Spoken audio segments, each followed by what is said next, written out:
And we're back. Time now for JN Interactive, and here she is, Ifwa Harrison. Yes, hello. Oh, there's the Ebola sortie. But this one will get Ebola. Oh yes, of course, like that. Skin touching and everything. If you're sweating right now, then anyway, that's it.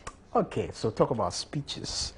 Well, not yet. Okay. Not yet. Last week we spoke about sex tapes. Actually, Marian spoke about the sex tape scandals that are rocking Ghana currently.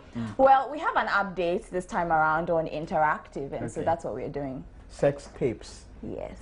Sorry. An update from Tamale, you know. Go on ahead, take it away. Okay. So it's been raining quite a bit in Accra these days, but the people of Tamale say they are not receiving their fair share of the rains. And guess what has caused the rains to reduce in Tamale? Sex tapes. That's what they are blaming the rains on. Now, it gets more interesting. 2 bulls and 4 huge rams are needed to seek God's forgiveness for over 40 women who engaged in a filmed sexual activity with a Ghanaian who lives in Canada. Now, the commandment comes from Dakpemana Al-Hassan Dawuni's palace. Now, these girls are also facing banishment if they don't meet the ram and bull requirements. So these are what we're going to be discussing on your most interactive half hour. My name is Ifwa Akwa Harrison.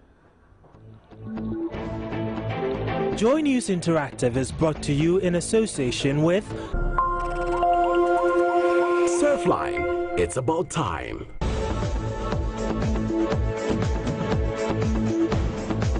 Join us on all our social media platforms, facebook.com/Joy News on TV. We're also on Twitter, Joy News on TV. And remember that JN Interactive is proudly supported by Surfline. It's about time. These are other handles as well. You can send us an email, joynewsim@multitvworld.com. Also, send us a WhatsApp message, 054-010-9009. That's our WhatsApp number. It's 054-010-9009. So apparently the environment and climate change is not what is causing low rainfall in the northern region, but people engaged in pornographic acts. It could be recalled that sex tapes of a Ghanaian man based in Canada and 42 women leaked 2 weeks ago and went viral. It was reported that the women involved in the sexual activity consented to filming. Unfortunately, the video got leaked and some of the women had to pack their baggage and flee Tamale. Others who had nowhere to go remained in Tamale but are currently being taunted because of their video. The land of Tamale needs to be cleansed of curses as a result of the leaked tapes. Let's go to the telephone lines and talk to our Northern Regional Correspondent, Hashmin Mohammed. He's not online. I'm being told that he's not online right now. But let's talk to Human Rights Correspondent. We're trying to get him online right after this break.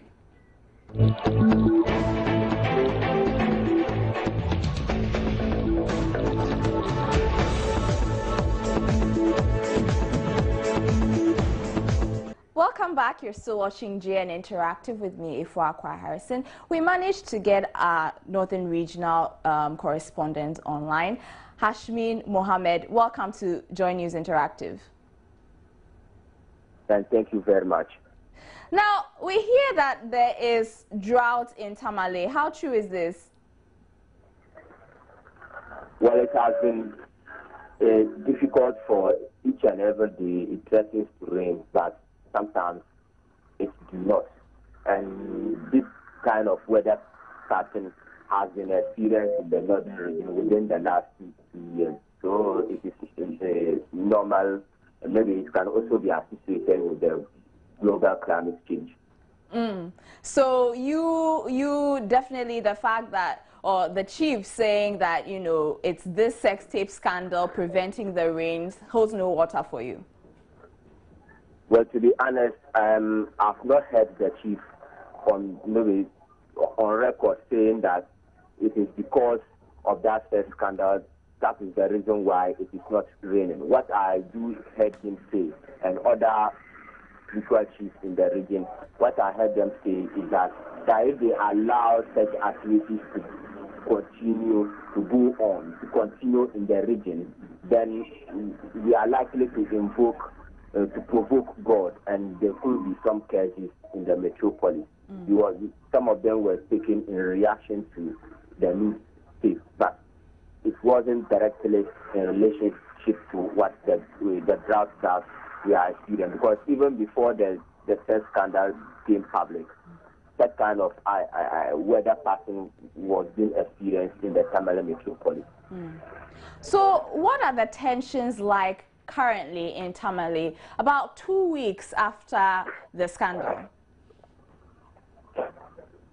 Well, there are some who are condemning the act. Some are condemning the guy in question. Others are also condemning the ladies who were seen in the news pictures. In fact, let me give you a mental picture of what the news pictures look. In the news pictures, some of the ladies were seen licking the manhood of the boy, and smiling to the camera as it was being taken, while some were being pounded from behind in the sex news pictures. And you know, pictures such like that in a highly religious dominated metropolis, one wouldn't expect ladies to have allowed themselves, or people to have allowed themselves, or to picture themselves in such manner. So that is the reason why it has received widespread condemnation in the metropolis. So are the families of the girls willing to pay the ram and the bull compensation?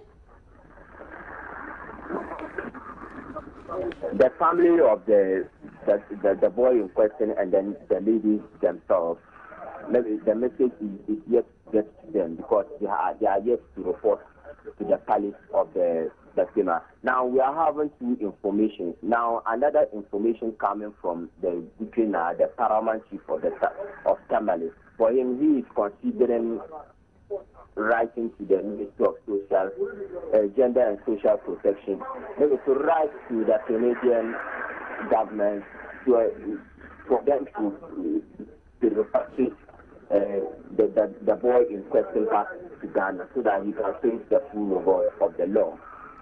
But another angle to the story is just the fact that the ladies themselves are not willing to assist the police, because my checks at the Northern Regional Police tells me that none of them have reported the case to them. It is only the family, the parents of the boy in question, Kamil Weber, who reported the incident to the police.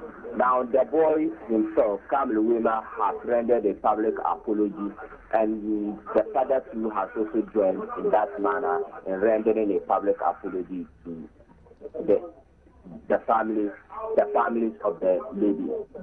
That way has raises down tensions a little bit, but there are some few who still believe that both the ladies and the boy in question needs to be brought to book, so that it is safe or punish. There should be some kind of punishment meted out to them that would be deterrent enough. All right. To deter other people from doing such.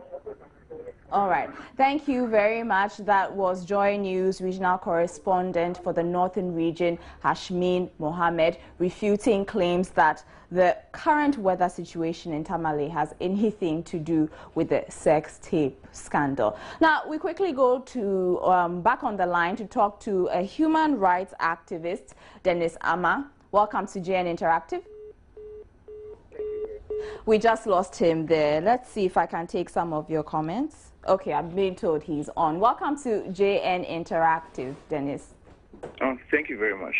Now, Tamale chiefs are demanding the land be appeased with a sacrifice, else they will banish over 40 women involved in a sex tape scandal. How legal is it?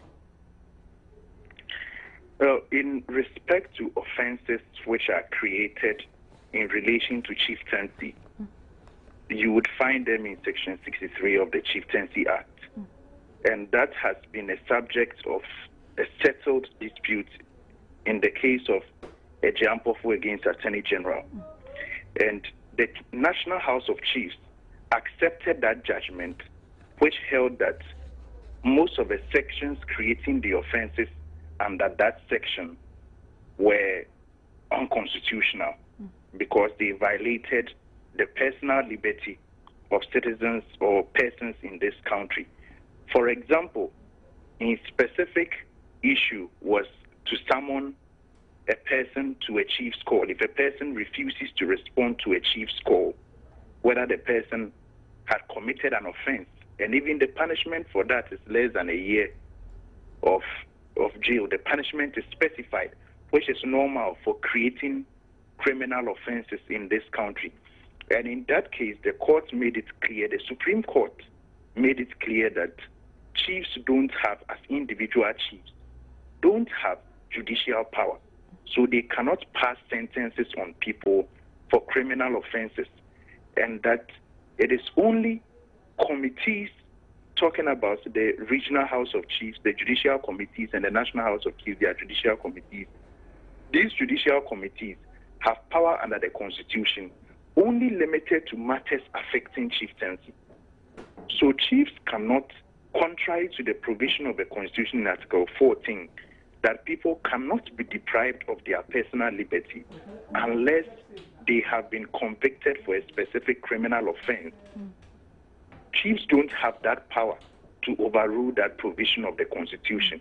The girls in question here have not been tried and convicted for any offense. And therefore, for the chiefs to hold them guilty and proceed to pass or threaten to pass a sanction on them is unconstitutional.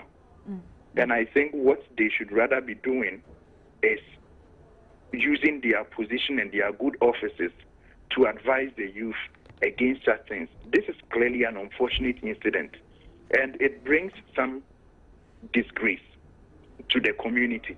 But the solution is more with what the Minister for Gender and Social Protection suggested recently, that people in such conditions need to be provided with some counseling.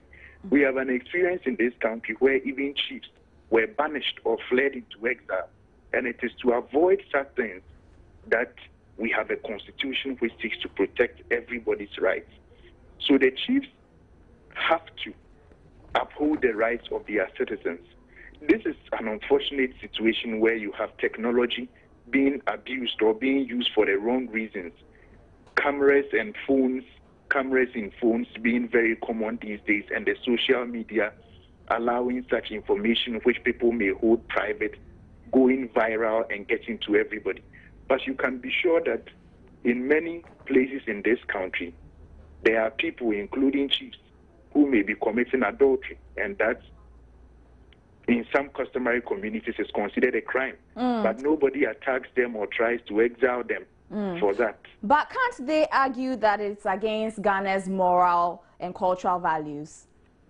Certainly, but the solution to cultural or moral problems must be moral solutions.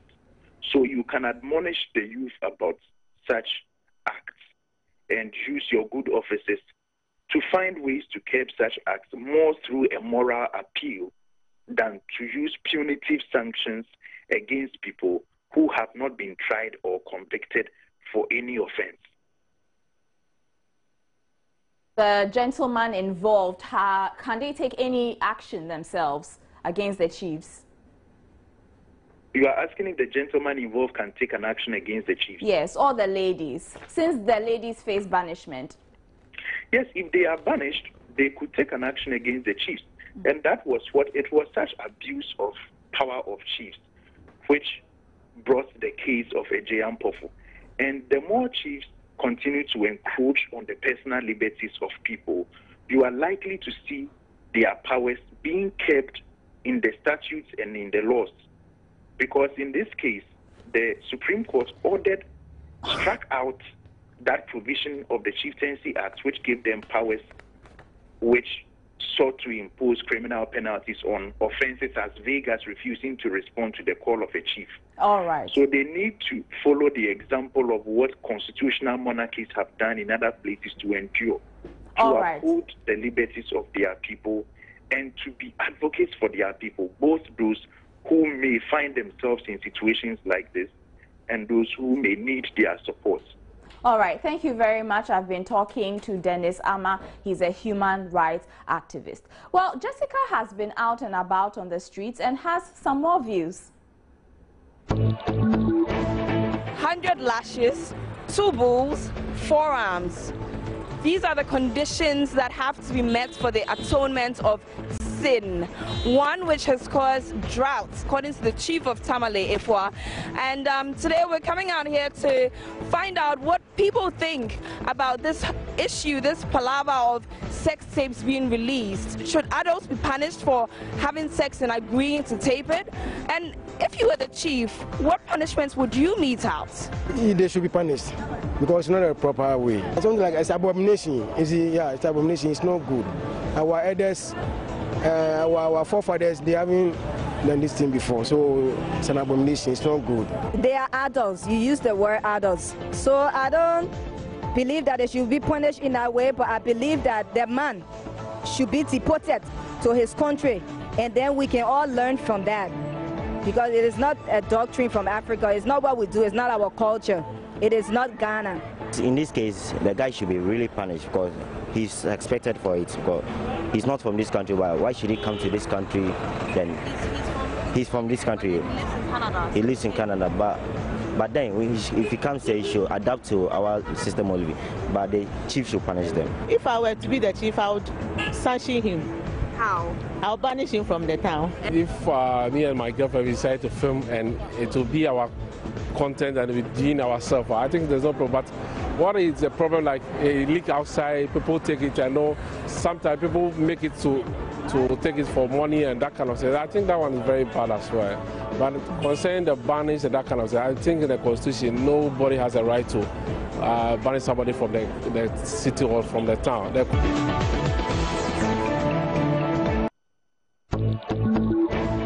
They can put them in punishment. They can lock them maybe one week or 2 weeks to be an example to others. Well, I would deport the man, and I mean, we probably might stop them from getting married. Well, the women, lash them. The women should take their lashes, not the white man. The chief should write a letter to their various work places, then maybe they sign them out. So it gives them a sense of lesson which they should learn. So then in that case, they'll be much reasonable next time if they are doing that. Well, they are aware. If they are aware, yeah, because it's going against our culture. The women, I think, they should also be banned from the town. I will let them see the tape by themselves, just apologize to the entire community, the disgrace that they brought to themselves, and doing so, it will set a danger to the people that they will not go into that act again. Your views on the video blog. Now let's check out what's also what your comments are on Facebook. And I will start with so many, I don't even know which one. Okay, Bright Ofori says, cleansing, why? Don't people shag in Tamale? And for the lashes, they should forget about it and have have the prostitutes in Tamale been beaten. Hashtag freedom. Okay. Muhaideen Abdul says, yes, I think stringent measures ought to be implemented to curtail this barbaric behavior. I blame the ladies. How on earth can you let a man do such a thing to you? And Samuel Blay says, there will be no cow for cleansing. What kind of gods are these? If the so-called gods are powerful, let them prescribe a concoction for Ebola and deal with the corrupt politicians. By the way, it is a criminal offense to subject the said man at the center of the saga to 100 lashes. And he screams, or Samuel, you scream, ah. And then I only have time to take one more comment. Suleimana Yusuf says, I still don't get it. Is it prescribed in the law books of Ghana? Can the chief actually ban and lash an alleged criminal? Is it not the responsibility of the police to do so? And are the police not on top of the issue? what the guy did was morally wrong and should be investigated and brought to book. But I doubt whether the chief has the necessary and requisite personnel and logistics to investigate. I'm still confused because I don't actually know the chief of Tamale. Well, we have another video blog for you. Let's have a look and then I'll come back and take some more of your comments. Our First Lady, Lordina Mahama, gave a powerful speech in the United States. Her speech has been trending on Facebook with 131 shares. Here are some of the most interesting parts of her speech. Ladies and gentlemen, please welcome the First Lady of Ghana, Her Excellency, Mrs. Mahama.